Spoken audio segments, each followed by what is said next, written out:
I almost did not record today. Why, you ask? Well, one, case in point.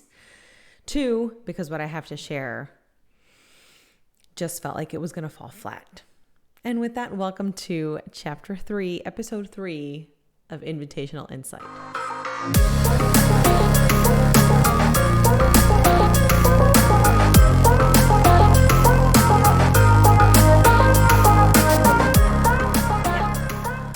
I really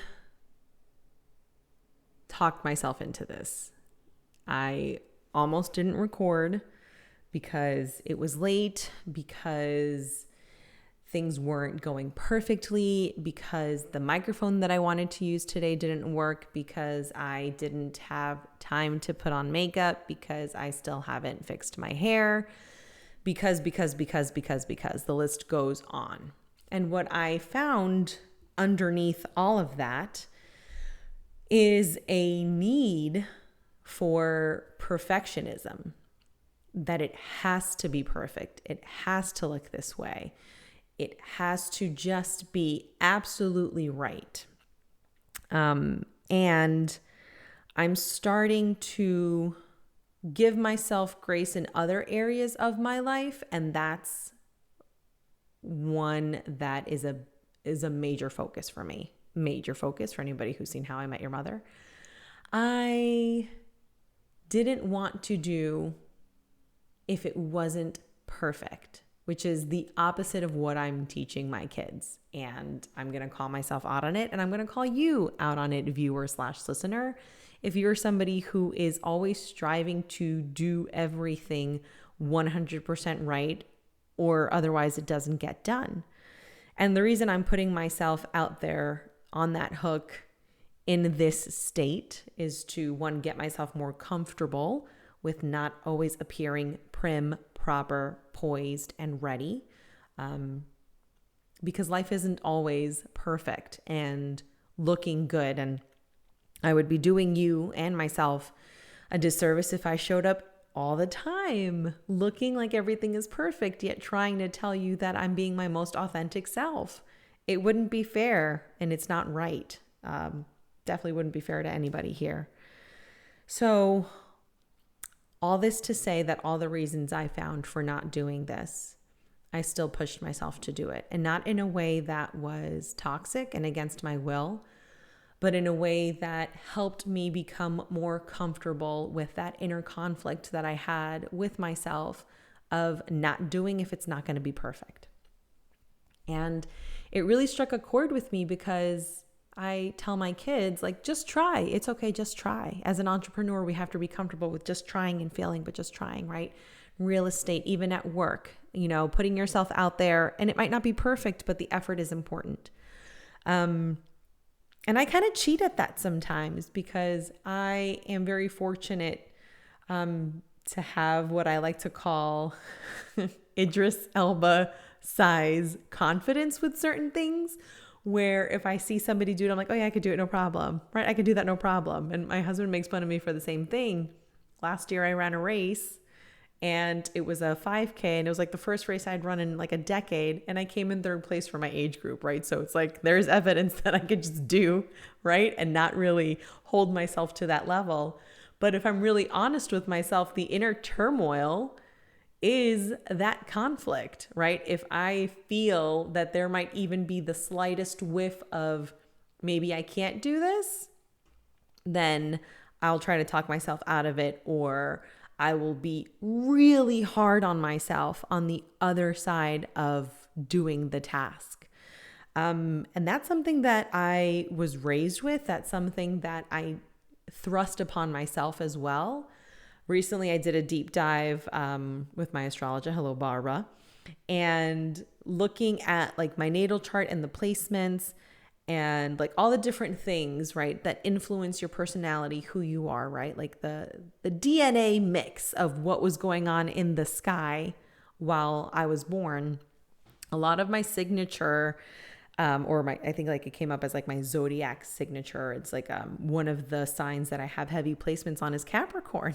And I laugh because My dad's Capricorn, my stepfather was Capricorn, my older sister's Capricorn, my daughter's Capricorn, my uncles, I've got a handful that are Capricorn. And, in that, whether you subscribe to that or not, I probably should have prefaced this conversation with that. A lot of what that signature is perfectionism. It's really having things exact and right and being stubborn about if it's not. And I discovered that I'd be really hard on myself growing up if something didn't turn out just right. And as an adult, it's almost deterred me away from the things that I feel might not be perfect when I do it the first time.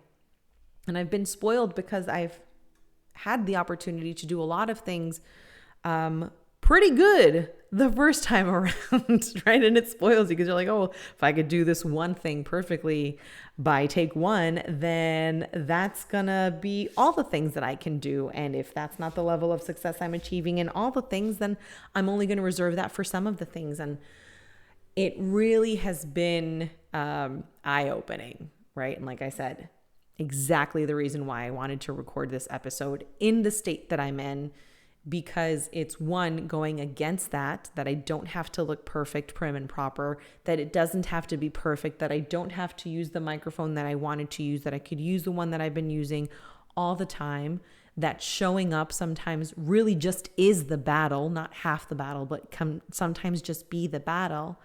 And to call myself out on, and you as well, viewer, listener, if this is something that you can subscribe to as well, aside from the channel, that sometimes we don't have to be as hard on ourselves as we are. And sometimes it doesn't have to be that hard. And sometimes it can be easy, right? This is easy. I can show up without makeup. I can show up. I've got a camera that works. I've got electricity. I've got a flashlight. There were other things going right that for me to focus and procrastinate and not show up because of the handful of things that weren't going right would have been at a disservice to myself and to you, if this is something that you've been struggling with, to not shine light on it and to not say, we need to give ourselves a little bit more grace, right? As far as I've gotten is pretty damn far. And allowing that perfectionist procrastination to come and appear in my life would have stifled some of the creativity that I wanted to share, or some of the topics that I want to discuss. Or, I mean, even now, as I'm looking at the other things that I really want to do, I could very easily talk myself out of those things. Maybe because underneath it all, I'm afraid of how difficult it might be, or afraid of how not talented I might be at the first try. And that should not be a paralyzing fear for me or for you. So here I am in all my glory saying, this is not how I wanted to present myself, but I'm not going to keep doing that. And then pivot out of that conversation where we are allowing our fear of failure or fear of success not show up in what we do, or not allow ourselves to show up in the things that we do. And this is a topic that I had wanted to talk about, and I touched upon briefly when I was still doing red carpet living with Jen, where I had realized that there were certain goals that were toxic. I did not like who I was becoming in the pursuit of them. And it really made me take a look at, what is it that I do want? What is the legacy? What is the impact that I'm looking for? My impact doesn't have to be far reaching across millions of people for it to be meaningful. It can start in my home. It can start with my kids. It can start with my near relationships, right? And I think that when we reframe what we do in terms of like the little impacts that we have in our lives and around people around us, then it gives us a little bit more proof and evidence to continue to show up. And the reason that I say that is that was who was impacted last year when I was going after these lofty goals. It was my family. I was irritable. I was stressed, really high strung. And I felt myself succumbing to that again recently. And I don't like that. I don't like feeling that pressure and then taking it out on them, right? And not in ways that are unsafe. Let me go ahead and say, as I say this, I'm like, geez, Jen, like, what are people thinking? You know what? It really shouldn't matter what people think, right? But here we are, social media, it's what it is. In a way that I started to reflect on whether my tomorrow self would be proud of how today handled it, right? And my tomorrow self and who I want to be in the future is somebody who's coming from a holistic sense, a comprehensive sense of success, right? Personally, professionally, intellectually, spiritually, mentally, all the things. So if I were to sacrifice even the slightest bit of that integrity with the people around me, then it would have not been the holistic success that I'm looking for. I don't want to isolate my family. I don't want to isolate my kids. I don't want to hurt the relationships around me right now in that irritability and in that losing myself in tomorrow when I can live it today. So the episode that I had, I think it was around this time too, maybe like March, February, I think it was early in the year, where I said, dump your toxic goals.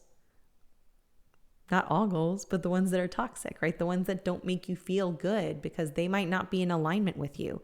Maybe you're going against yourself in putting these lofty goals in front of you that are not necessarily speaking to who it is that you want to be or what it is that you want to do. And it's always nice to look at how other people have gotten there, but that doesn't necessarily need to speak for how you're getting there. And this is a constant reminder that I give myself all the time too. How things have been done does not mean that that is how it needs to be done. And understanding that defining those relationships and defining that success for myself and those goals in relation to the success that I want for myself can come at a sacrifice, but I don't feel that it should come at a sacrifice of how you feel or the integrity with people around you, right? I'm going for my MBA. There's a time sacrifice in there. I studied to renew my broker's license. There was a sacrifice of time there.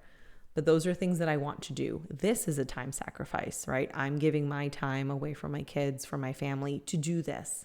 But I am not pushing them out of the way or being so abrasive and aggressive in getting to this state that it doesn't make it worth it for me to be here, right? I can say, hey kids, you guys got a little bit of extra screen time, tablet time, so that mom can do this thing that she's doing. If dad has another commitment, dad gets to live his life as well. But it comes at such an understanding of this is for a marathon and not a race. So I'm not hurting myself in putting that pressure on me, and I'm not hurting them and having that irritability that comes with the pressure that I put on myself. So all this to say, show up how you can show up with what you have. It doesn't have to be perfect. I'm saying this for myself as much as I'm saying it for you guys. It needs to get done if you want it to get done, if you're committed for it to getting done, if you are passionate for the things that you want to accomplish in your life. And that it's okay if it goes against the grain or against the way that things looked like or against the way that things were traditionally done, because it's your own, right? If there was only one way to be a realtor, one way to be a teacher, one way to be a singer, one way to be a parent, then that would be the one way to do all things. And it isn't, because we all have our own perspective. So there is no one right way. I think the only one right way is how you want it to be done. So I just wanted to really reflect that. And it's funny because the topic for this episode was still going to be, how do you handle, the pressures of chasing success? How do you define the success that you want to chase? And it just so happens that the way that this day lined up, it wasn't perfect. And it really caused me to reflect on showing up exactly where I am, showing up literally exactly as I am, right? I don't even think I cleaned my glasses beforehand, and no, they're not so bad. They've got one fingerprint. I'll clean it right now because I just can't see really well. And I could have not, or I could have gotten frustrated, or I could have spent a lot more time doing my makeup, getting myself ready, testing out every single microphone, which I did for like 10 minutes. And then I thought the most important thing for me is just to share what I'm going through and not necessarily worry about the delivery so much. So I showed up with the microphone that's been trusty, and thank you for always being here. And I didn't stop myself from doing what I wanted to do. Because ultimately for me, what my success is having that freedom to do whatever it is that I want, whether it's working full-time, whether it's being a real estate agent full-time, whether it's becoming a full-time speaker, whether it's engaging in singing, which is something that I'm like, yeah, I'm totally talking about it, guys, but really it's to put myself on the hook because that's what I want to do, right? All the things that I've defined that are going to lead to success for me ultimately come with a sense of freedom attached to it because I want to do what I want to do. And it doesn't matter, I think, at the end of the day, what it looks like or if I've changed my mind. Like every time I think of changing my mind, I think of like that skit from the Office where Michael's like, this is a dream I've had since lunch. Yeah, all of my passionate dreams have been dreams that I've had since lunch. And then they carry me as far as they need to carry me, and then I move on to the next thing. So for me, that would be or is becoming my ultimate success. Doing all of what I want to do without justification, explanation, or second glances, without fearing what the retribution would be, without living in the opinion of other people of how this is coming across. And the things that I'm doing that align to that are not going to come from me, at least it's not my intention that they do, are not going to come from me in a place of irritability, stress, abrasiveness, aggression, because that just flies in the face of what ultimately I want to feel, which is free. So, White Claw break. And I lost my train of thought. I read the label on the camera. You all saw it, right? The minute my eyes went down, I saw the 100 calories. That thought just flew out the window. Ultimately, how you feel in what you're doing is very telling. And we need to start to listen to how we feel in what we're doing and not disregard it and not say that this is the human condition and not say that everybody feels this way. Because the reality is that it's not. And people who I think wake up to being able to feel a way that they want to feel and don't continue letting the external circumstances speak for how they should feel, that gives you a sense of bravery and a sense of empowerment into doing the things that it is that you want to do. So are you being too hard on yourself? Why are you being so hard on yourself? Why are you chasing that thing so feverishly to the point that it's now coming at a sacrifice of a key part of you? And again, like I said, I'm not afraid of hard work. I'm not afraid of sacrifice. But there are certain things that I'm not willing to sacrifice: my mental well-being, how I interact with my kids, the impact that I'm leaving upon them. Those are not things that I want to sacrifice in becoming who I want to become. So if at any point I get those red flags of stress, of irritability, of losing my patience, of not being able to articulate, then I know that there's something on the back burner that is brewing that maybe I don't want to pursue anymore. So have you noticed for yourself, viewer, listener, if there are any red flags, or when you start to feel a certain way, or if you start to perseverate on an activity, or if you start to feel anxiety bottling up somewhere, either because of something you did or you didn't do, or a deadline that you've imposed upon yourself that is causing a lot of stress, do you listen to those signs if you are aware of them? And if you're not aware of them, how can you become aware of them, right? And I think that that is something that's very individual. For me, I'll be personal right now. I'm going to tell you guys something that I don't even know that my husband knows. I know that my anxiety is like bottling over when I start to like chew on the inner lining of my mouth, right? Like if you see me in person, if you are in my world right now, and you see me like poking my cheek in, It's me chewing like on the inside of my mouth, right? Other people bite their nails or they chew on their pens. For me, it's that, right? I can feel like the inner lining. And as soon as I start to like really pick on that, I'm like, oh, I'm anxious about something or I'm stressed about something. Then the other trigger for me is if I'm irritable, if small things, minor inconveniences are setting me off where I've got no patience, no guardrail for that temper. And I'm starting to feel myself like really boil over. And I'm like, whoa, all right, there's something under here, right? Let's pop up in the hood, see what's going on. So those are things for me that start to tell me, Jen, something's going on. If I don't sing in the shower, right?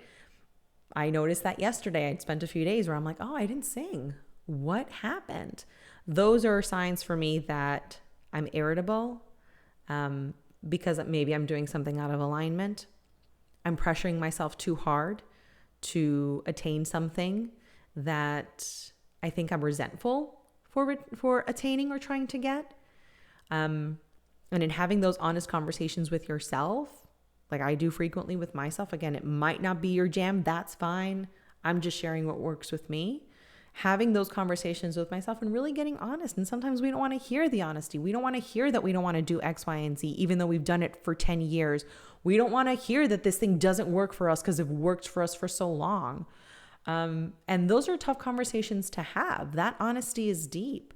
But I welcome you to have those conversations with yourself. And I welcome you to really get in tune with the feelings and the emotions and the triggers and the signs that you can recognize in yourself to say, whoa, whoa, whoa, whoa, whoa, something's up, right? And that's a phrase that we use in my house too. Like when the kids get out of control, I'm like, whoa, whoa, whoa, whoa, whoa, whoa, whoa. And it makes them laugh, which is good because that levity really breaks through the tension. And it's like, all right, were you supposed to be like drawing with that orange crayon on the walls that we just painted? Maybe not. We're going to get you guys a chalkboard wall, or here's a coloring book, which they have all over the house, which is a much better reaction than, oh my God, I just painted those walls. What's wrong with you? Right? Like, and those things are so easy to go back to. So having that effort, having that awareness, and really being able to pump the brakes, for me, if I have that space and that runway to do it, then I'm okay. But if that runway doesn't exist and I feel myself like already flirting with yelling and getting upset, then I know that I've got some underlying thing that I need to focus on. So while it is important to have goals, while it is important to want success, if it's, however it is that you want to define it, I think that's the other really important part of this conversation is defining success for you, not by my standards, not by society's standards. What is going to make you feel like a successful person in your industry, in your world, however, right? For me, like I mentioned before, I've got a pretty definite idea right now. It might change. I don't know. But the things that are aligning with that definition are things that I want to go after. If you are going after things that maybe felt that, they were that, and then they're not, that's okay too.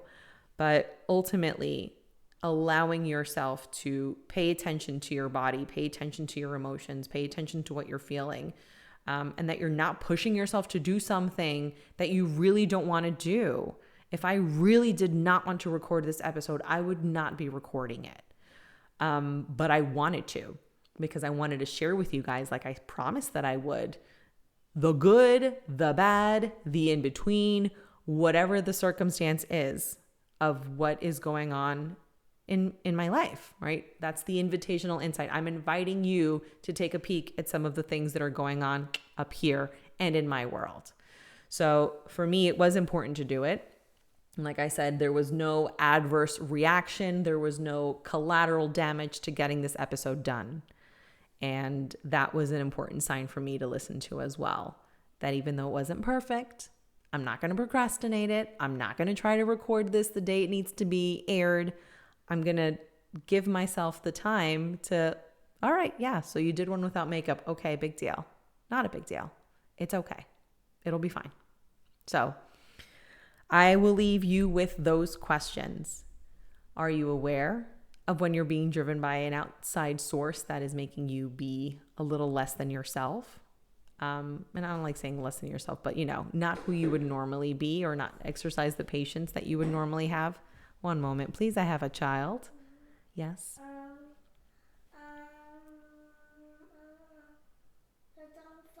Is not easy for me. Oh, I'm sorry that hooked on phonics is not easy for you. Can I help you in a second? I'm going to finish this episode, okay?